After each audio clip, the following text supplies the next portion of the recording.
obviously we are a very small game reserve in comparison to the bigger Kruger or the bigger Tipabatis or anything like that. So we don't really necessarily see a change in the seasons as far as the migrations and stuff. But certainly the zebra and the wildebeest would move to various areas of the park during the winter and other areas during the summer. So we do see a little bit of a change.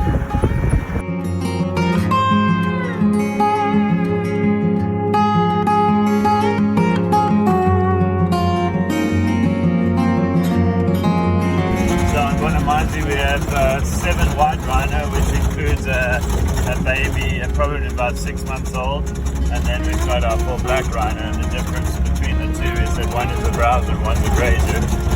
One is bigger, one's smaller, one is more aggressive than the other. So the black rhino are sort of renowned for being aggressive, and they'll charge vehicles or charge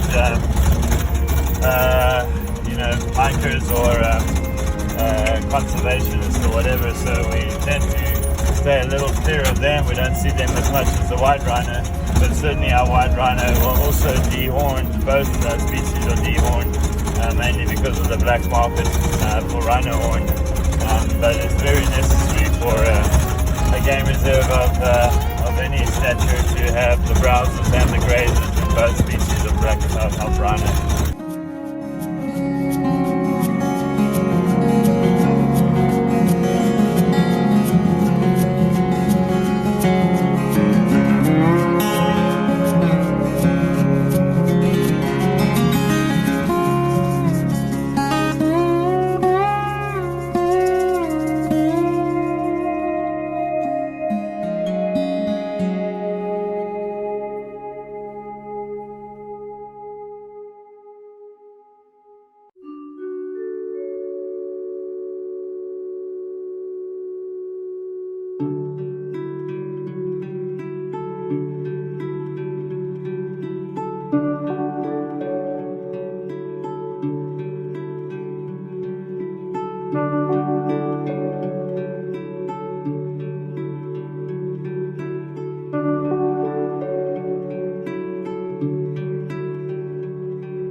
So the difference between the two species of rhino is the white rhino tends to be more white, which is where it's got its name from, and it has a very square lip, being a grazer, so it has a fat lip like a lawnmower.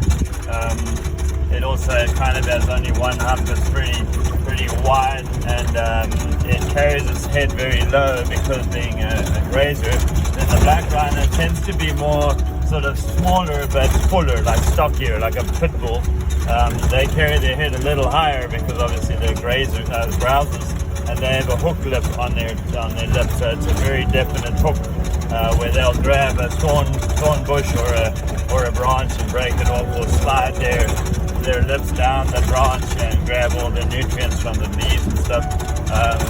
And they tend to be a lot more angry looking than the white rhino, but both are very important to the ecosystem.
difference? So the white rhino have a bigger footprint, whereas the black rhino have a small, more stockier footprint. Everything is more confined and more closed in, whereas the white rhino is a bigger, more spread out footprint.